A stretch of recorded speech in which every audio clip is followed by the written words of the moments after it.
Whether you like it or not, being out of shape is costing you networking and business opportunities with men that you respect and you want to rub shoulders with. And it's costing you romantic opportunities with the women that you're attracted to and the ones you want to be in relationships with. A fit, powerful, masculine, strong body is something that you just can't fake. It's not something that you can buy. It's not something you can wish for. It's not something that's just going to fall in your lap if you ask for it.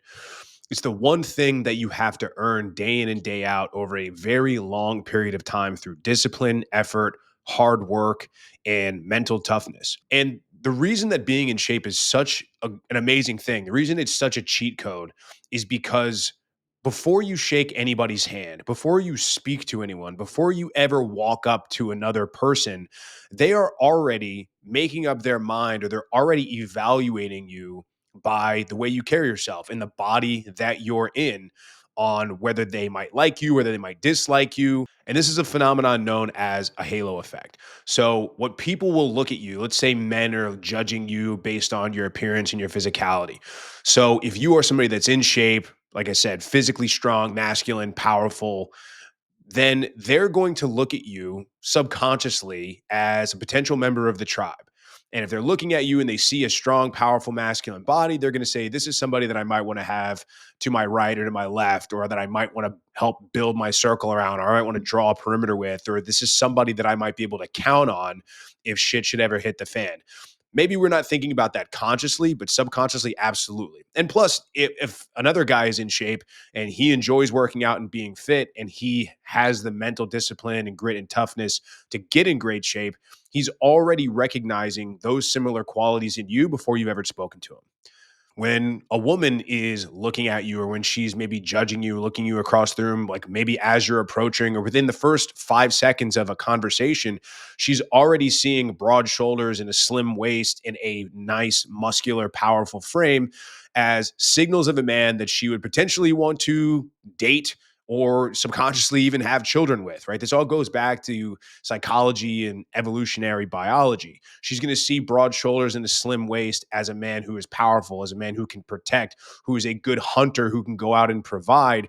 And you've never said anything to this woman, but she's already giving you positive signs or already associating positive things with you because of your physical resume, your body. Now, at the same time, there's a negative halo effect. So if you're soft and fat, frumpy and weak, before you open your mouth to anyone, they're making negative connotations. They're like, wow, this guy can't control what he puts in his mouth. This guy seems undisciplined. This guy seems like he cares more about eating than he does about getting in good shape and doing the hard things. And so having a fat, soft, weak body is working against you before you ever even have a chance to get on the playing field. And people are going to have negative connotations towards you, both men and women. And why would you ever want to go into a game or why would you ever want to go into any sort of social interaction already down, already losing? And that's what you're doing when you refuse to get in shape and you choose to be frumpy and fat. You are already playing with a bad hand and you're choosing to play with a bad hand.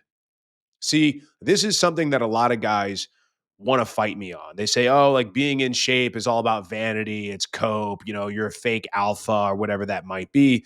And the only guys that ever say that are the guys that are out of shape.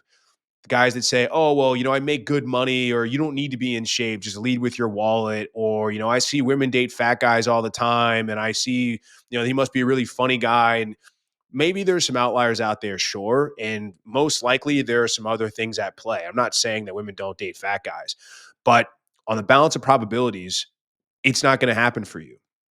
And I don't know why you wouldn't take every single possible advantage that you can get in life, in social situations, as we're tribal and pack animals and we're community based and we need human connection and we need to be around other groups of solid people in order to survive and thrive.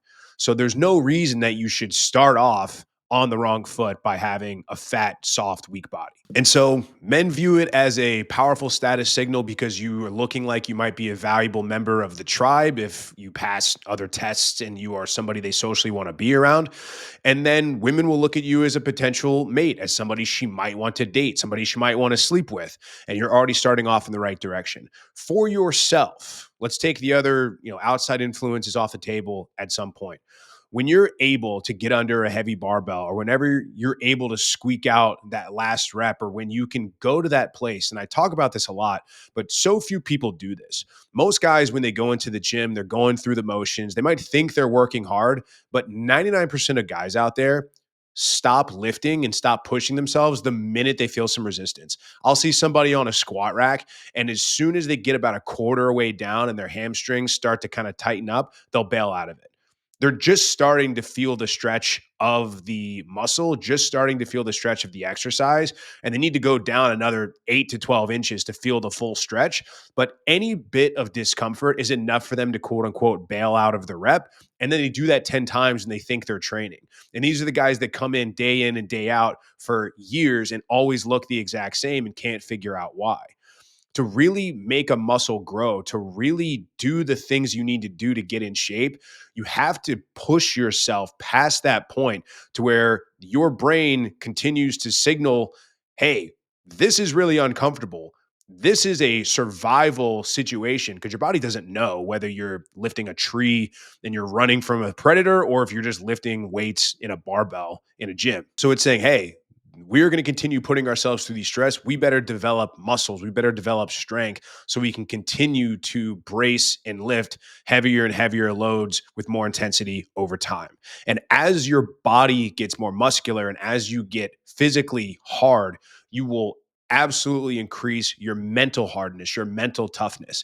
To be able to force your muscles to grow, you have to go past that point of potential failure. So a lot of guys just don't have the ability or the wherewithal to really go to that dark place when they're under the barbell or they're on a machine and their muscle fibers are screaming at them. It feels like their muscles are about to be torn off their body. That's when you are signaling to your muscles, hey, we need to grow. We can no longer maintain under this stimulus. So we are going to have to continue to adapt to it. So not only is it good for you in social interactions, where men are more likely to respect you, women are more likely to be attracted to you, you're more likely to make more money at your job, you're more likely to get more respect from people in high levels of authority, and finally, you are going to feel better about yourself. Not to mention, you're going to develop the mental toughness physically, and you're going to be able to push through other things mentally, because as you do hard things, you become more and more anti fragile, which I'll get into a video probably next week talking about anti fragility.